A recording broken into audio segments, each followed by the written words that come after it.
সম্মানিত ভিউয়ার্স, আসসালামু আলাইকুম। আপনারা সবাই কেমন আছেন? আশা করি ভালো আছেন। আপনাদের দোয়ায় আমিও ভালো আছি। তো চলেন আপনাদের মাঝে আজকে শেয়ার করব টক ঝালের মিষ্টি আচার। এই আচারটা আমরা মূলত বানাবো আমরা যে বাসায় থাকি সে ভাবির জন্যে। সে ভাবির মেয়ে থাকে রাজশাহীতে, সে ভাবির মেয়েই খাবে। এর জন্য আমি প্রথমে আমগুলা পেড়ে নিচ্ছি। এই আমের গাছটাও ভাবিদেরই। দেখেন আমি আম পেড়ে নিয়েছি। এবার চলে যাব আমি আমগুলা ভালোভাবে ছিলে নিতে। আমি আচারগুলো ছিলে নিয়েই করব। আমার আম এদিকে আমি ছিলতেছি। দেখেন খুব ভালোভাবে ছিলে নিব। আমি আম ছিলছি, এদিকে আপনার ভাইয়া আমাকে আমগুলা কেটে দিচ্ছে। এই আমগুলা যেহেতু পুক্ত হয়ে গেছে আমি বটি দিয়ে কাটতে পারবো না, সেজন্য আপনার ভাই এই চাপাতি দিয়ে আমাকে আমগুলা কেটে দিচ্ছে। এই যে দেখতে পাচ্ছেন কিভাবে কেটে দিচ্ছে। আপনারা বটি দিয়ে কাটতে পারবেন যেহেতু অপুক্ত আম হয়। আমার আম কাটা সব হয়ে গিয়েছে। এখন আমি চলে যাব কলের পাড়ে। দেখতেই পাচ্ছেন আমি খুব ভালোভাবে আমগুলা ধুয়ে নিচ্ছি। এভাবে সবগুলো আম ধুয়ে নিয়ে পানি ঝরাইতে রেখে দিব। এরপরে চলে যাব আমি মূল রান্নায়। দেখতেই পাচ্ছেন আমি আচার বানানোর জন্য কি কি নিয়েছি, কি কি উপকরণ নিয়েছি। এই যে দেখতেই পাচ্ছেন। এবার আমি চলে যাব চুলায়। চুলায় আমি 2টা কড়াই বসিয়ে দিয়েছি। আমি 2 কড়াই বানাবো, সেজন্য 2 কড়াইয়ে দিয়েছি। আমার 2 কড়াই আচার বানাতে যতটুকু তেল লাগবে আমি সেতটুকুই দিচ্ছি। আপনারা আচার কতটুকু বানাবেন তারপরে নির্ভর করে তেল দিবেন। পর্যাপ্ত পরিমাণ তেল দিবেন, তাহলেই হবে। আমার যতটুকু লাগবে আমি ততটুকুই দিছি। এরপরে আমি দিয়ে দিব রসুন থেতো। আমার 2 কড়াই আচার বানাতে যতটুকু লাগবে আমি সেই পরিমাণে দিচ্ছি। আপনারা যতটুকু করবেন সেই অনুযায়ী কমিয়ে বাড়িয়ে নেবেন।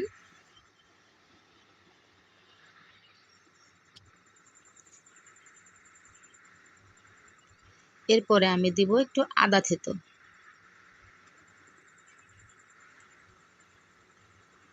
এরপরে দিব দারচিনি।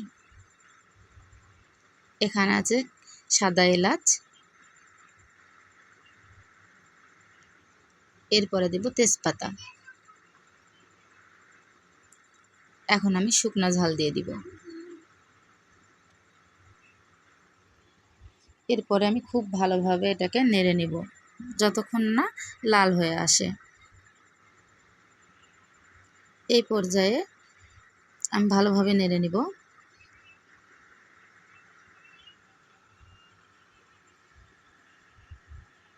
দেখতেই পাচ্ছেন আমি কিভাবে নেড়ে নিচ্ছি।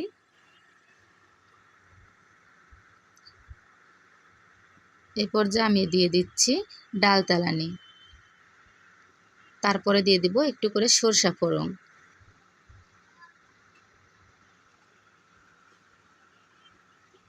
এরপরে দিব একটু করে জিরা ফোড়ন। এবার খুব ভালোভাবে নেড়ে তারপরে দিয়ে দিব আম। আমি যে আম কেটে রাখছিলাম সে আম খুব ভালোভাবে ধুয়ে রাখছিলাম। এরপর পানি ঝরিয়ে নিয়েছিলাম। এখন আমি দিয়ে দিব। আম দেওয়ার পরে খুব ভালোভাবে নাড়াচাড়া করে, দেখতে পাচ্ছেন এভাবে নাড়াচাড়া করার পরে এই পর্যায়ে আমি দিয়ে দিব লবণ।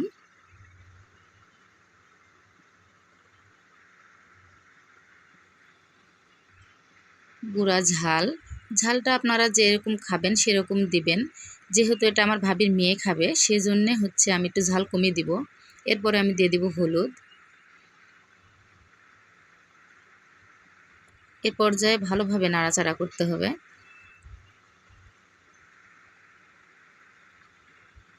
এই পর্যায়ে আমি দিয়ে দিব গুড়।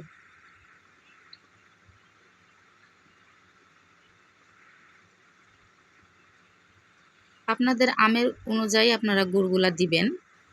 আমার এখানে 2 কড়াই আমে 2.5 কেজি গুড় দিয়েছি। এই পর্যায়ে দিয়ে দেব আমি ভিনেগার। ভিনেগারটা দেওয়ার মূল কারণ হচ্ছে আচারগুলো আপনার ভালো থাকবে সেজন্যে।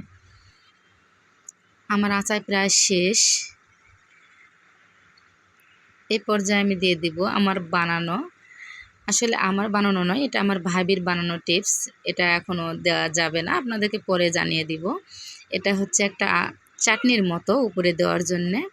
আমার আচার বানানো শেষ, আমার কারেন্ট চলে গেছে, এর জন্য আমি সার্ভ করলাম, সেটা ভালোভাবে হয়তো ক্লিয়ার আসবে না। তো সবাই ভালো থাকবেন, আশা করি আমার ভিডিও যদি আপনাদের ভালো লাগে থাকে একটা লাইক কমেন্ট শেয়ার করবেন। আল্লাহ হাফেজ।